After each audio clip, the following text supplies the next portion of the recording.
Matt Chisam, Probus Energy Services.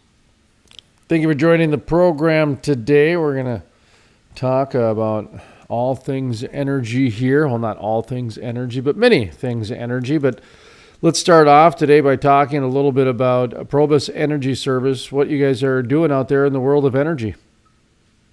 Absolutely. So Probus is a full-service land brokerage, everything from title, curative, all the way up to anything you may need from a land perspective.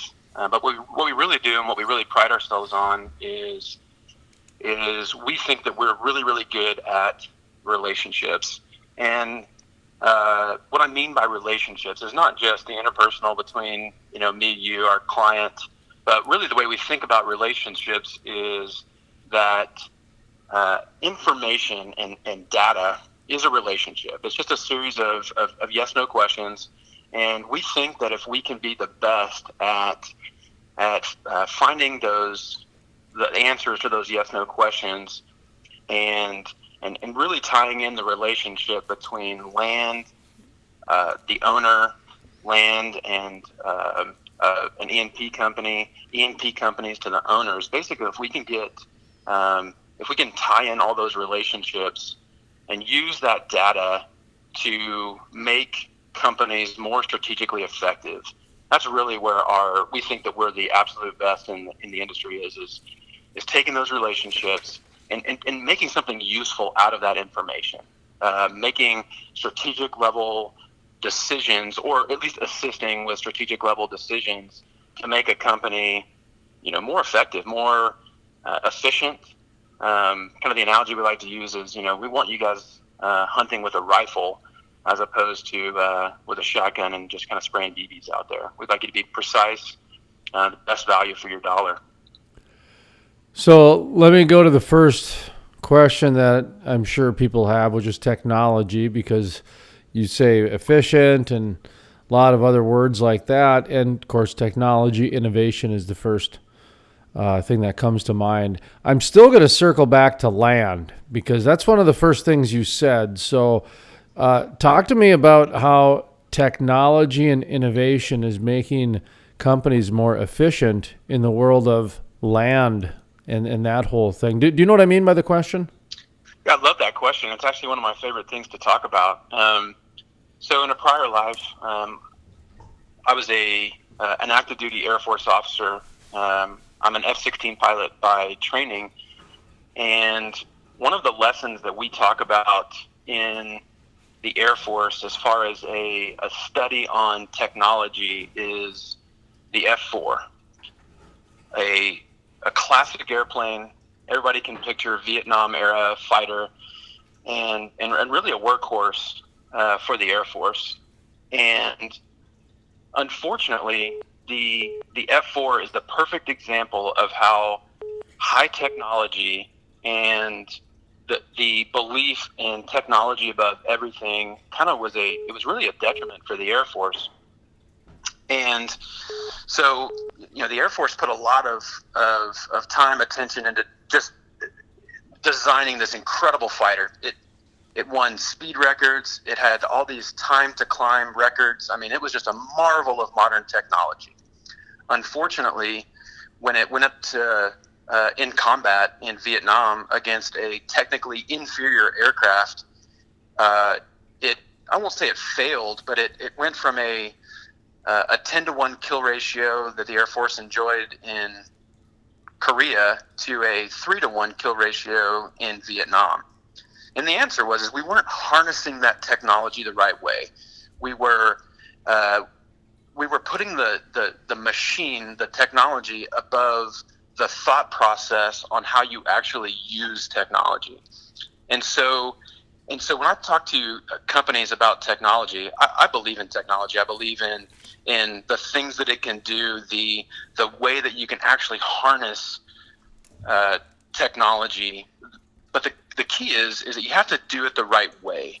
You have to start with really strategic thinking on what we can actually do with this technology. We need to, it should truly transform the way that we think, the way that we operate, and we need to really build our organizations around that strategic level thinking, and understand that we really need to harness these tools correctly in the right way. And what can it truly offer? Technology without a good strategic level understanding of what it can do to make us more efficient and effective is really a failed tool. And so that's what we really do. And we're really, honestly, we're software agnostic. But what I believe in is that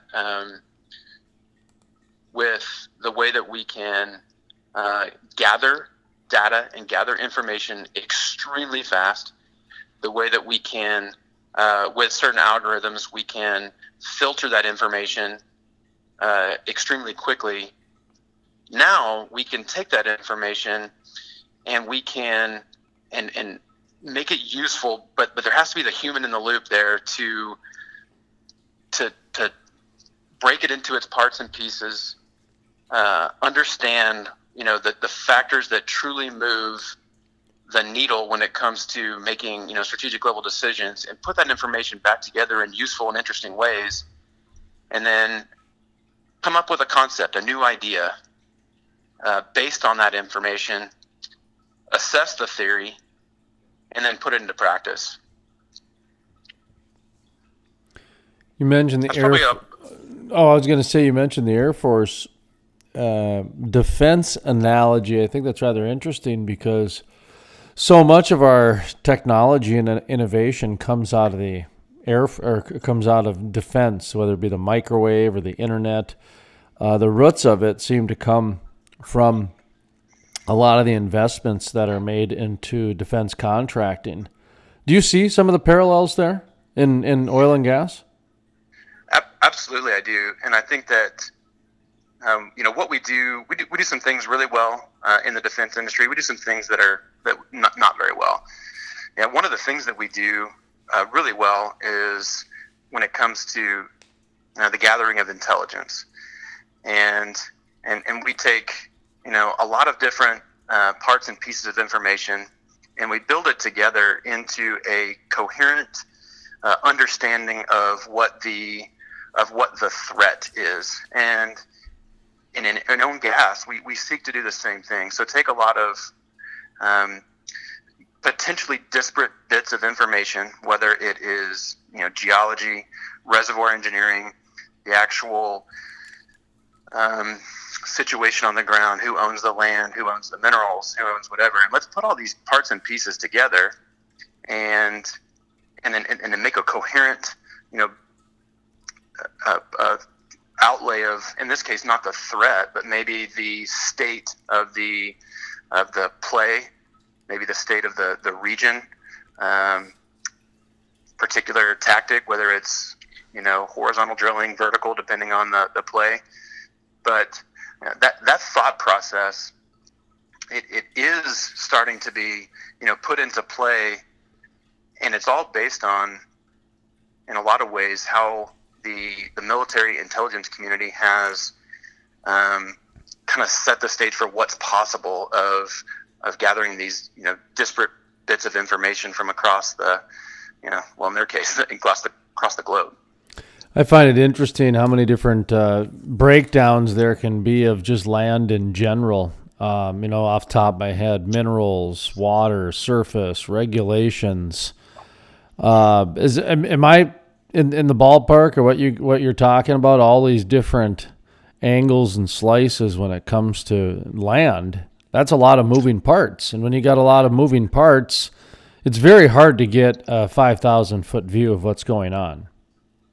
I think you're 100% correct, and I think people have a tendency to focus on what they're good at, whether it's engineering or whether it is title, and it takes a dedicated effort to step back for a moment and say, okay, what does all this mean? And then gathering the experts in order to be able to put all those parts and pieces together. Whether you're I see it, times when we speak with companies where, the CEO is a trained reservoir engineer. And so, of course, what moves the needle for him, what excites him is really getting into the weeds on reservoir engineering and how we're going to tweak, these wells to get the best production. But maybe that's not where I need my CEO's time, right? Or my COO's time, my CFO's. I really need those guys, stepping back a bit and really concerned with process and strategy. How can I empower my folks to make the best decisions? Couple questions here. First one is just different shale plays. I mean, are you guys in different shale plays? Or are you just focusing on one specific shale play or maybe one specific state? And then second question, I'm not familiar with my Latin because I'm basically self-taught through being a Catholic. I was an altar boy and a Sunday school teacher, that sort of thing. So I picked up a few, Latin phrases and words and roots and everything through the priests through the years. But Probus, isn't that a Latin word? It is a Latin word, and I'll start with Hey, look at that! Look at see, my memory still serves me okay. So, all right, that's impressive. Yeah, that's absolutely right. So, I can start with the first question. So, Probus, we're involved in basically all the shale plays. We're nationwide. We think we're really, really good at finding the right folks for the right area. So whether it's Utah, there's some definitely interesting, personalities and things that go there. So we try to find, landmen that are familiar with the area and hopefully from there. And then, we do the same thing across the nation. So we love it all equally, honestly. And as far as Probus, I mean, you hit it right on the nail. That is a Latin word, and it's really about the idea of truth and goodness and rightness. And so, that's our idea, is that, through all things, we believe in truth. What is the answer, whether it's, who owns the land, who owns the minerals, to what's the right answer for a title opinion or a drilling opinion, something like that. So it's about truth and rightness, and then obviously that relationship with our clients, making sure that we're treating them the right way, and doing the right thing for them.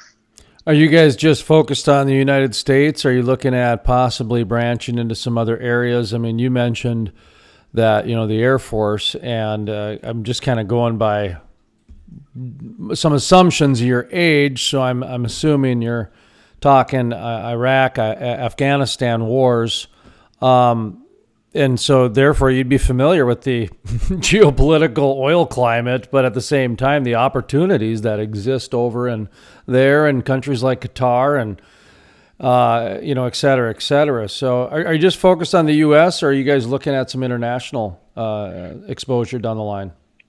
No, sir. I think we're really focused on the U.S. for now. I think there's a lot of opportunity in the U.S., especially as we get really, really good at these horizontal wells and what exactly is the right way to drill these things based on the play and all those kind of things. So we're focused on the U.S. And maybe someday, but for now, the continental United States. No, there's plenty of opportunity in the United States, no question about it. It's just one of those things where, the market went global. It's becoming more global every day, and people are, kind of redefining their business plans and some of their things. And by redefining, sometimes business as usual is a very good redefinition of what it is, and just doing the same thing but better. Because a lot of people are talking about the customer service and the quality of work is really starting to shine through here as energy companies are sharpening their pencils going into 2020. Have you found that working with some of your clients? You mentioned the word efficiency, and you're into cost savings, that sort of thing. How much of the quality and just kind of that sort of, what's the word I'm looking for?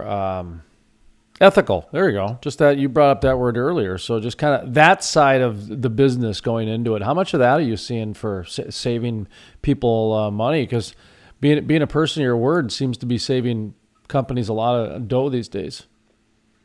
Yes, sir. I think you've hit it right on hit the nail right on the head there. When it comes to if companies are going to survive going into 2020, I truly believe that they do need to adjust their business model to really seek those efficiencies. And commodity price is not going to save them right now, and they're not going to be able to drill their way either out of trouble. And I also think that having to look for the long term, potentially being unable to flip an asset after 3 to 5 years, I'm not sure that possibility exists right now. And so, having to live out of cash flow, and it's forcing people to be extremely efficient. And for me, I love that. I think that's great. Let's go seek these efficiencies. Let's go find to make our, whether it's, in a top down, let's make the organization as sleek and efficient as possible. Let's eliminate as many friction points as we can from our daily operation. Let's put processes in place so that employees don't have to learn their job every single day, brand new. They can do the same thing more efficiently, more effectively, and they are. You're absolutely correct. They're getting better, and that is really exciting to me because the companies that survive through 2020, goodness, they are going to be great going forward. They're going to be just absolutely, like you said, their swords are sharp and they are ready to be truly effective, going forward. And that's exciting for me because that's an entire career spent being better at the minor efficiencies and how just, when you add those little efficiencies up, how much you can truly make yourselves better. And I love watching it from our clients. I like watching it across the industry, and I can't wait to find those strategic partners that believe in efficiency, believe in helping making themselves more efficient, effective, and just where we as Probus can kind of dovetail into that and really supercharge that effort. I found it interesting, the learning curve between the two different industries as the technology world went into the oil and gas industry. And, the downturn came through in 2014. And so you had just a very interesting dynamic of, and I'm just processing this right now as we're talking, which was, the energy industry doesn't mind, paying for things that work. But at the same time, you got to be darn sure that it works. And this is a whole new paradigm shift for them. I mean, horizontal drilling, big data into HR departments. You've got the whole environmental movement coming up as for public relations departments to worry about. So you got a lot of things happening. And so for technology companies to have to figure out ways to sharpen their pencils, that was a little bit different than frac sand companies. And you know what I mean? Companies who had been through oil and gas ups and downs before on, kind of ebb and flowing from time to time. I did find that interesting with technology companies because they never had to do that before. Yeah, I do agree with that. And I think we're really going to see over this next year, I think we're going to see where, what is the true power of the information? What is the true power? How can it truly affect us strategically? And it's not just a cool toy, but rather, what can it actually do for me? What's the end result? What's the thing that it's going to do? And I think we're going to start figuring that out more, if that's the right way to say that. No, we are definitely. I mean, information is a commodity. It has been since the dawn of man.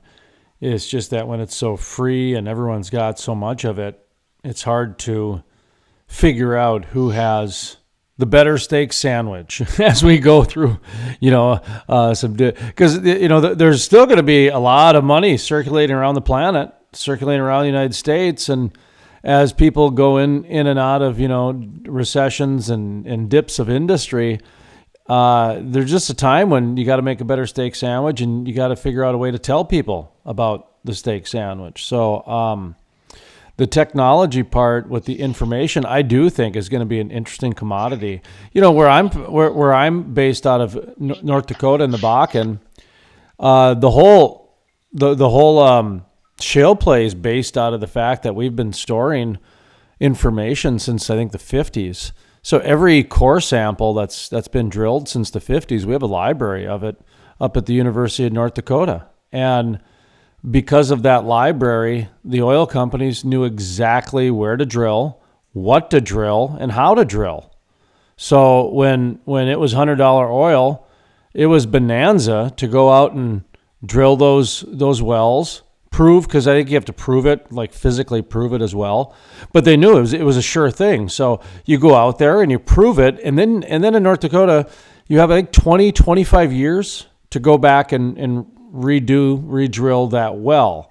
And so once you've proven it, that it's there, which they already knew because of the information, then it's just a numbers game after that. It's just, it's wheat, it's corn, it's soybeans, it's a commodity play. You created a commodity. That's right. Yeah, and that's what happened in the Bakken, and that's really what they want to try to do in other shale plays.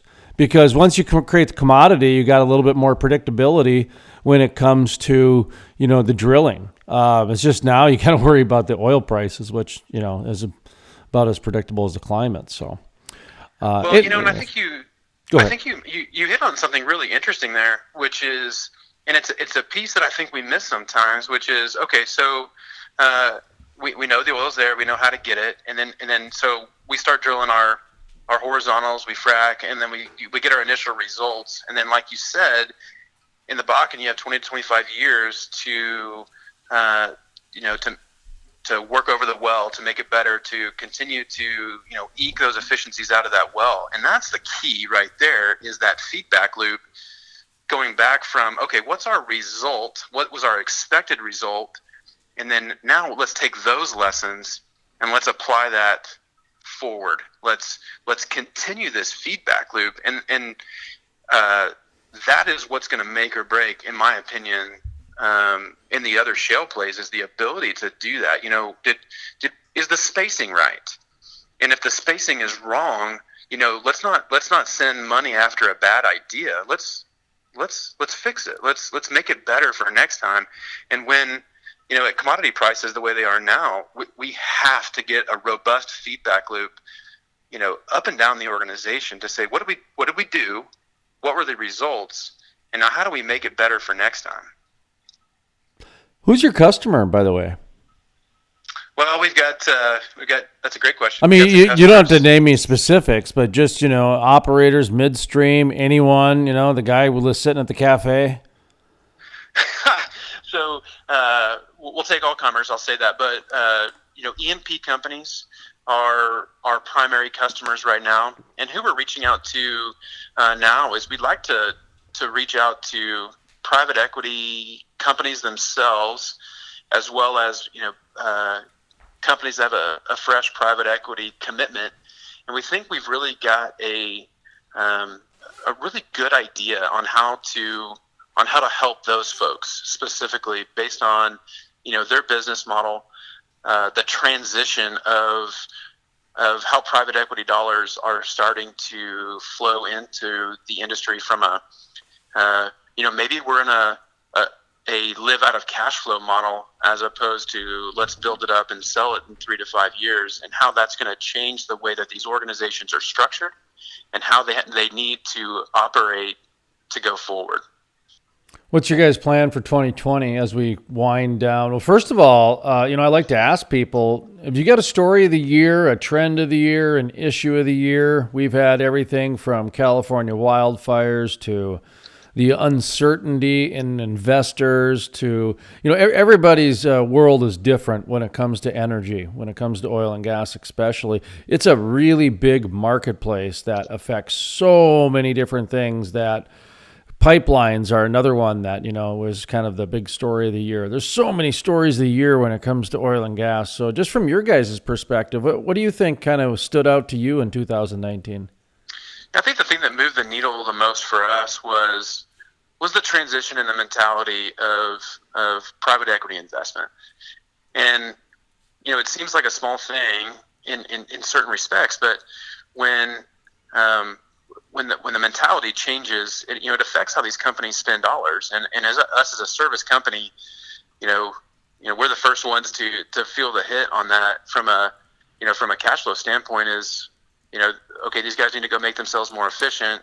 And the first thing they do is they cut the tabs for how they want to spend dollars outside their company. And so for us, that was the thing that we just, we butt our heads up against until we started thinking about the problem differently. And that was the big thing for us is, okay, it was really good, honestly, is, okay, well, the landscape has changed. So how do we attack this problem from a different angle? And I think it made us smarter. And overall, I really like our business model now today than I did at the beginning of the year, the beginning of 2019. Just kind of sidebar question a little bit. Do you guys have like a quick elevator pitch or a quick version of, if you're at a cocktail party or at church or a cafe, somebody says, hey, what's a landman? Oh, that's a great question. I mean, because somebody did that to me one day and I kind of paused and I just said, well, what do you need them to do? Yeah, that's right. What a great question. So I can tell you the way that it was explained to me was, sometime the landman is he's the perfect historian. And truly the best landmen are the guys they're interested in the history of the land. And that's really the true constant is land. That's the thing that's not changing. As far as now ownership may change and all those things, but the land itself doesn't change. And so that landman is a historian. Primarily, that is his bread and butter job is he's a historian. He's going to go back and he's going to research the history of that land going back to patent. And then the best ones are the ones that are interested in the story. Well, how did this change hands from, the state or the federal government to private ownership? And then from there, you following that trail through history, okay, when did the oil boom hit this particular region? And then you can start seeing the fracture of the surface and the minerals. And then you can just follow these families.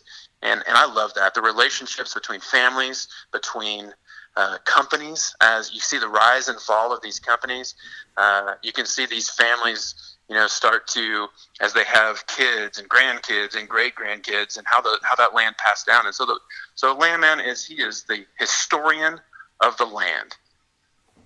And then everything that goes with that from, we've got landmen that they're great mineral buyers. We've got landmen that are great lease buyers. We've got, landmen that are just, excellent Coke bottle thick glasses, and they love to just get in there and just be the best historians.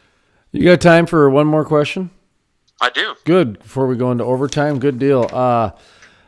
The reason I ask is Harold Hamm, Continental Resources, just stepped down as CEO. He's going to stay on as an executive chairman of the board, I believe. And one of the first stories, I want to say is story number 3 that I did. The first one was, this is not an oil boom, it's a technology boom, and talked about how it was the technology that was driving the production of the oil. The second story I did was the shovels and picks of the Bakken, or the shale play, basically. It's the guys who who sold the shovels and picks that made the money. It wasn't the gold, prospectors. Right. And the third one I did was the special relationship between ag and energy, because I grew up in an agricultural world. I wasn't exposed to energy until I was probably, halfway into my professional life. And then I went out and lived in the oil patch, so I embedded myself out there and slept in RVs and in my vehicle and, did all that different stuff. And the thing that I really got from it was there was a big respect for the land. And so when all this environmental stuff came about, it really didn't compute with me, because what I experienced, what I witnessed, and who I talked to, and in my life coming into this, not from this, so I had no pre-bias at all. In fact, I had post-bias, or not, that's not the right word, but my bias was not very friendly towards oil and gas, to be honest. It was after the BP spill and that movement started happening. I couldn't believe the amount of respect that these oil companies had for the land. And you're talking about for the history. I'm talking about the actual preservation and just ensuring that the landowners are on board with everything. It's not really a question. It's more of, I just like to get your comments on the relationship between energy and ag and energy and the land and that sort of thing, because I think that's a story that really does not get talked about as much as I'd like. I really appreciate you saying that, and I couldn't agree more. My dad grew up as a farmer in North Texas, and when you talk to my dad about land, there's a gleam. I mean, there's something to the way that a farmer views land, and I've always respected that. And when I first got into the oil and gas industry, I was frankly nervous that what I was going to find was pirates, and that they were out there they were going to get the resource as by any means possible. And what I found was a very similar belief that I found in my dad towards the land, which was that this is a very important resource. We need to be as responsible as possible to get that resource out of the ground. It drives America, and whatever the environmental folks think about that, it drives our economy. It is the reason that we are such a powerful nation. And I do believe that, at least in my experience, the guys that are out there getting the resource believe in it, and they're doing it as responsibly as possible because they understand the price of failure. They've seen it. They've watched the public their opinion towards their job, from the Exxon Valdez to the BP to the pipeline. It just, when something bad happens, it negatively affects our nation and the industry so much that they're dedicated to doing it the right way and to honoring that resource. And it's the reason I'm still doing this, because I believe in it. I believe in the responsibility and the relationship these folks have with this resource.